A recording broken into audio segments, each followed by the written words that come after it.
Hello दोस्तों, here is your Raghav sir. कैसे हैं आप लोग? तो आज की क्लास बहुत इंपॉर्टेंट होने वाली है बेटा। क्यों? क्योंकि आज मैं देने जा रहा हूं आपको overview of the chapter that is current electricity. Current electricity की अगर मैं बात करूं तो ये आपका ओवरऑल 26 क्लासेस का चैप्टर होता है बेटा, यानी एक महीने का तो पूरा पूरा चैप्टर है अगर घंटे घंटे की क्लास ले तो। ठीक है, आज की वीडियो में हम डिस्कस करेंगे इसमें ओवरव्यू, मतलब पढ़ना क्या है, उसका एक समराइज वर्जन क्या है, वो सारी चीजें। ठीक है, और इसमें से क्वेश्चंस भी छोटे छोटे बहुत सारे आते हैं। कॉन्सेप्चुअल चैप्टर है, थोड़ा बहुत आप पहले से जानते हैं इसके बारे में। कैसे? क्लास 10th में जो आपने करंट इलेक्ट्रिसिटी पढ़ा था सेम वही है, उसी का एक्सटेंशन यहां पे पढ़ेंगे। ठीक है, तो फटाफट से स्टार्ट करते हैं अपन इस ओवरव्यू को, थोड़ा भी टाइम वेस्ट नहीं करना आपने। चलो भाई, तो आज की class represented by Raghav sir, start करते हैं भाई। क्या पढ़ेंगे? इलेक्ट्रिक करंट और वोल्टेज। तो भाई करंट क्या होता है? डेफिनेशन आप पहले से जानते हैं। क्या होता है करंट? करंट होता है रेट ऑफ चेंज ऑफ या rate of flow of charges is called electric current. Current का मतलब होता है बहना। जब कोई चीज बहती है with the speed that is known as current. ठीक है, और क्या पढ़ेंगे? वोल्टेज क्या होता है? तो वोल्टेज चैप्टर नंबर 2 में आप पढ़ के आए हो, पोटेंशियल, है ना? पढ़ा है कि नहीं पढ़ा है? सही बताओ। तो उसी के बारे में है, वही वोल्टेज है। कैसे है? चैप्टर जब डिस्कस करेंगे डिटेल के अंदर तो बताऊंगा। और बता रहा हूं, नॉर्मल क्लासेस देख लेना आप, वीडियोस लेकर के जो भी हमारे हैं, सारी चीजें इन डेप्थ डिस्कस करी हुई है। ठीक है, जब आप क्लासरूम में आते हैं, बैठते हैं, आपको सारी चीजें इन डेप्थ मिलती है, क्योंकि सीबीएसई का बोर्ड का पेपर आपने देखा है भाई। इस साल जो बच्चों से आप पूछ के देख लेना, 2024-25 बैच जो निकला, उसका जो पेपर आया, हालत खराब कर दी बच्चों की। क्योंकि चीजें हमेशा कैसे पूछी जा रही है फिजिक्स में कि ये कॉन्सेप्ट हो गया, इसके अंदर का एनालिसिस क्या है, तो वो आप क्लासरूम डिस्कशन में समझते हैं। यहां पे आप क्या समझते हैं कि भाई आपको चैप्टर में पढ़ना क्या क्या है, और ये वीडियो उसी पर्पज से बनाई। वोल्टेज क्या होता है बेटा? वोल्टेज है हमारा टोटल वर्क डन। किसी एक चार्ज को लेके आ रहे हैं, कहां से? बहुत दूर से। उसको लेके आने में कितना काम करा, एक चार्ज पे कितना काम करा भाई, दैट इज योर वोल्टेज। आगे बढ़ते हैं, ध्यान दो। इसके अलावा हमको क्या पढ़ना होता है? Drift velocity. क्या होता है ड्रिफ्ट वेलोसिटी? भाई जो ये कंडक्टर है, ये मैंने मान लिया कोई कंडक्टर मेरा, ये इलेक्ट्रॉन फ्लो हो रहा है इसके अंदर, तो इस इलेक्ट्रॉन फ्लो की कोई ना कोई तो स्पीड होगी, और ये आपस में टकराते भी तो है। कौन सा? ये कभी स्ट्रीमलाइन चलते ही नहीं, एक दूसरे से टक्कर खाते रहते हैं। तो वो जो टक्कर खा रहे हैं उसके बीच में जिस स्पीड से ये जा रहे हैं, मतलब एक टक्कर से दूसरे टक्कर के बीच में जिस स्पीड से जा रहे हैं, वो एवरेज स्पीड ही ड्रिफ्ट वेलोसिटी है। ठीक है, इसका फॉर्मूला ये है। ई क्या है बेटा? यहां पे इलेक्ट्रॉन चार्जेस, वैल्यू कितना होता है बेटा इसका? 1.6 इंटू 10⁻⁻19 कूलम। पढ़ चुके हो ना फर्स्ट चैप्टर में।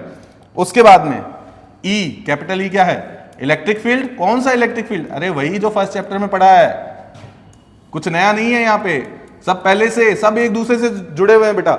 एक भी लेक्चर छोड़ना नहीं है, एक भी चैप्टर छोड़ना नहीं है, सारे एक दूसरे से लिंक है। फर्स्ट बुक में, फिर सेकंड बुक में, वो आपस में लिंक है। ठीक है, चलो।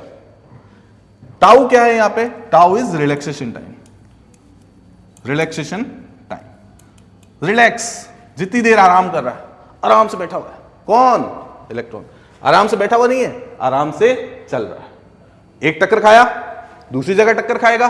ठीक है, तो उस टक्कर के बीच में तो आराम से चला ना, that is known age relaxation time.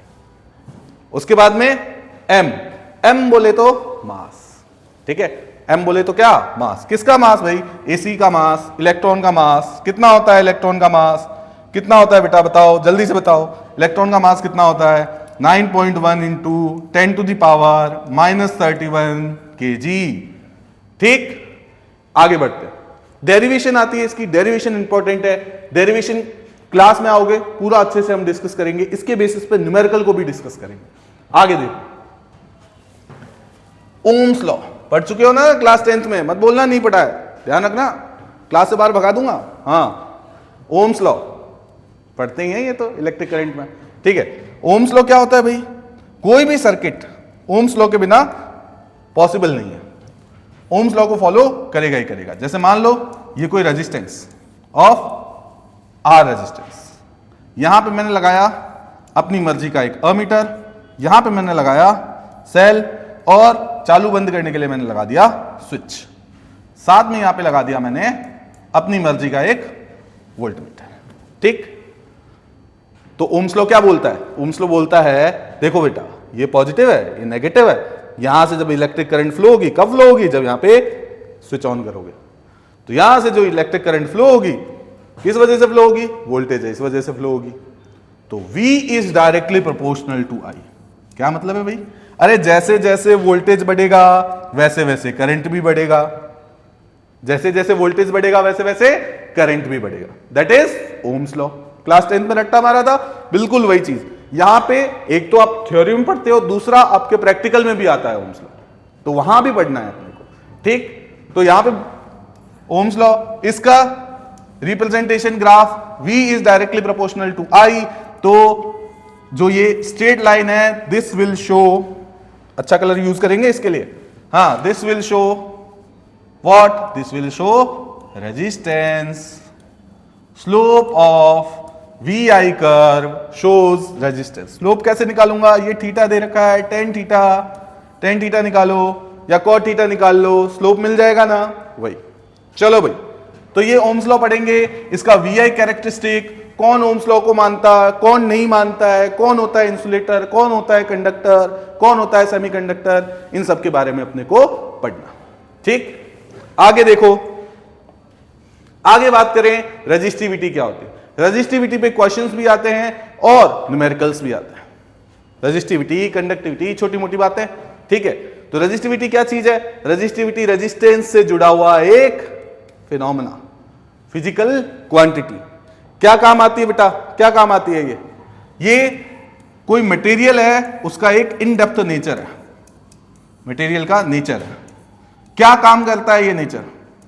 ये फ्लो ऑफ इलेक्ट्रॉन को रोकता है, मतलब नहीं होने देता। अरे यार, इस हिसाब से तो रेजिस्टिविटी नहीं लगता बहुत खराब चीज है। सोच के देखो, रेजिस्टिविटी खराब चीज है क्या? रेजिस्टिविटी खराब चीज नहीं है। क्यों? ध्यान दो, ओम ने क्या बोला? ओम ने बोला V इक्वल्स टू, मिट जा भाई, V इक्वल्स टू IR। ठीक, मैं कहूं कि रेजिस्टिविटी किसी की जीरो करो, कर दो भाई, कर दो, तो रेजिस्टेंस भी जीरो हो जाएगा। तो V इक्वल्स टू क्या हो गया? जीरो। ओहो हो। I इक्वल्स टू क्या हो गया? इंफिनिटी। ओहो, पॉसिबल ही नहीं है। अरे यार, तो क्या कंडक्टर की भी रेजिस्टिविटी होती है? भाई रेजिस्टिविटी सबकी होती है, ठीक है। जिसकी कम होती है रेजिस्टिविटी उसको हम बोल देते हैं कंडक्टर, और जिसकी बहुत ज्यादा होती है उसको हम बोल देते हैं इंसुलेटर। बीच में है तो सेमीकंडक्टर। ठीक, आगे देखो और क्या है भाई इस चैप्टर में पढ़ने के लिए? Temperature dependency. याद करो फर्स्ट लेक्चर जब मैंने सिलेबस का ओवरव्यू दिया था, बोला था इंपॉर्टेंट टॉपिक है, सवाल आते हैं यहां से, असेसन रीजन में भी क्वेश्चन आता है। ठीक है, क्या पूछता है कि भाई कंडक्टर पे टेम्परेचर कैसे डिपेंड करता है? तो conductor increases with an increase in temperature. The resistance of conductor, resistance of conductor क्या होगा? बढ़ेगा। मतलब कि अगर किसी कंडक्टर को गर्म करूं तो उसका रेजिस्टेंस पहले से ज्यादा हो जाएगा। ठीक है, लेकिन अरे ये सबके लिए रूल नहीं है, सबको एक तराजू में नहीं तोलना आपने। तो अगर इंसुलेटर की बात करूं, इंसुलेटर के लिए फिर ये डिक्रीजेस। ठीक है, उसके बाद अगर मैं सेमीकंडक्टर के लिए बात करूं, अरे रुको, नहीं, सेमीकंडक्टर के लिए यहां बात नहीं करेंगे। सेमीकंडक्टर के लिए वेट करो। कितना वेट करें सर? देखो ये कौन सी क्लास है? दूसरी क्लास। ओवरऑल देखा जाए तो तीसरी क्लास। इसको करते करते करते करते करते करते जब मैं लास्ट में पहुंचूंगा, इलेक्ट्रॉनिक्स पढ़ाऊंगा, तब बताऊंगा इसके बारे में। कैसे? तब तक वेट करना पड़ेगा। हाँ, करना पड़ेगा। ठीक है, इंपॉर्टेंट चीजें हैं, टाइम लेती है ना, तो इसको मत पढ़ो भाई, मत पढ़ो इसको, बिल्कुल मत पढ़ो। आगे बताऊंगा। कब बताऊंगा? इलेक्ट्रॉनिक्स वाले चैप्टर में बताऊंगा। ठीक है, अब आ जाते हैं इंटरनल रेजिस्टेंस। इंटरनल रेजिस्टेंस क्या चीज है भाई? इंटरनल बोले तो क्या? घर का मैटर है किसी के? घर के मैटर में हम बात नहीं करते। नहीं, यहां करनी पड़ेगी हमको घर के मैटर में बात। किसके घर के मैटर में बात करेंगे? सेल के। ये सेल दिख रहा है, इसके घर का मैटर क्या हुआ? इसके घर का मैटर ये हुआ बेटा कि ये ओवरऑल वोल्टेज दे रहा था, वोल्टेज बोले तो एनर्जी दे रहा था। अब एनर्जी देते देते पता चला यार देखो बैटरी मैंने मार्केट से खरीदी, लिखा हुआ है उसमें 5 वोल्ट। क्या लिखा हुआ है? 5 वोल्ट लिखा हुआ है। मैंने उसको चेक करा मल्टीमीटर लगा के, वो यार 5 वोल्ट था ही नहीं। तो क्या हुआ? दुकानदार ने धोखा दिया, मतलब मेरे को? नहीं, धोखा नहीं दिया, इंटरनल रेजिस्टेंस ने धोखा दिया भाई। कैसे? अरे देखो ध्यान से समझो बात को भाई। ये क्या कर रहा है? एनर्जी जनरेट कर रहा है। कितनी कर रहा है? 5 वोल्ट कर रहा है। अच्छा ठीक है, मटेरियल भी किसी सब्सटेंस का बना है, किसी ना किसी सब्सटेंस का तो बना है। कंडक्टर है, इंसुलेटर है, कुछ भी है तो सही। अरे कोई भी सब्सटेंस हो, रेजिस्टेंस होगा उसका, होगा कि नहीं होगा? तो वो जो रेजिस्टेंस है, वो रेजिस्टेंस भी तो कुछ करंट खाएगा। अरे आया ना? तो उसने जो करंट खाया उसी ने इंटरनल रेजिस्टेंस बनाया। ठीक है, तो this is your internal resistance. पढ़ना जरूरी है। क्यों जरूरी है? क्योंकि एक सेल में तो बेटा ज्यादा फर्क नहीं पड़ता, लेकिन अगर मैं कॉम्बिनेशन ऑफ सेल लगा दूं, कॉम्बिनेशन ऑफ सेल मतलब जैसे मान लो तुम अपने रिमोट में यूज कर रहे हो, टॉर्च में यूज कर रहे हो, तो वहां पे इंटरनल रेजिस्टेंस बहुत बड़ा फैक्टर होता है। ठीक है, तो इंटरनल रेजिस्टेंस और ईएमएफ बोले तो इलेक्ट्रोमोटिव फोर्स। यहां सिर्फ इसका नाम बताऊंगा और कुछ नहीं बताऊंगा इसके बारे में। ठीक है, कैसे? क्यों? अरे तुम मेरी क्लास में नहीं आए तो क्लास में भी तो आना जरूरी है ना। सारी चीजें यहां बताऊंगा। चलो आगे बढ़ते हैं। देखो इसके बाद में किरचॉफ, बहुत इंपॉर्टेंट टॉपिक है। कैसे इंपॉर्टेंट है भाई? ये ऐसे इंपॉर्टेंट है बेटा कि इससे हर साल सर्किट का कोई ना कोई सवाल आता ही है। मतलब ये क्या काम आ रहा है बेटा? ये कॉम्प्लेक्स सर्किट को सॉल्व करने के काम आता है। मान लो मैंने ऐसा सा कोई सर्किट बना दिया, ऐसा सा कोई सर्किट बना दिया जिसको देख के आपको लग रहा है कि यार ये पता नहीं क्या बना रहे हैं सर। ठीक है, डोंट वरी, सारे सर्किट बहुत इजीली, इससे ये तो कुछ नहीं है। ये आपको कहे सर क्या दे दिया, ये कुछ हार्ड सा दो तब समझ में आएगा। ये बहुत आसान सा सर्किट है, लेकिन इसमें आप सीरीज पैरेलल को पता नहीं लगा सकते। तो किरचॉफ भाई साहब थे जिन्होंने दिमाग लगाया। उन्होंने बोला देखो मैं 2 लॉ बता रहा हूं, इसको समझ लो तो सर्किट सॉल्व करने में प्रॉब्लम नहीं होगी। कौन से 2 लॉ बता रहे हैं भैया?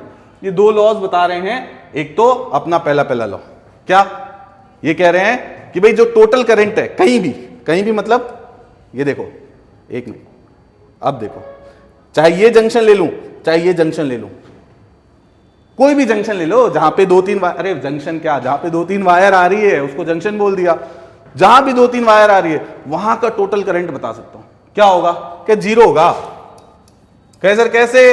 अरे जितनी करंट आई उतनी चली भी तो गई है कि नहीं? अरे कहीं भी करंट स्टेबल थोड़ी ना है, वायर के थ्रू फ्लो हो रही है।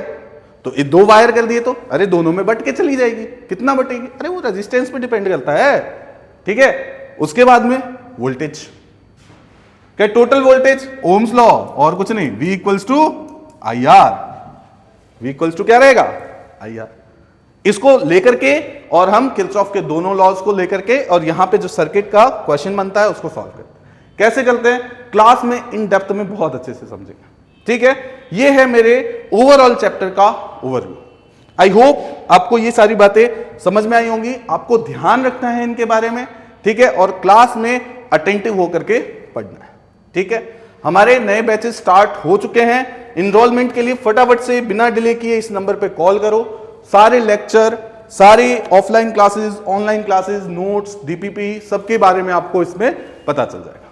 मिलते हैं आपसे जल्द ही नेक्स्ट क्लास में। Bye bye.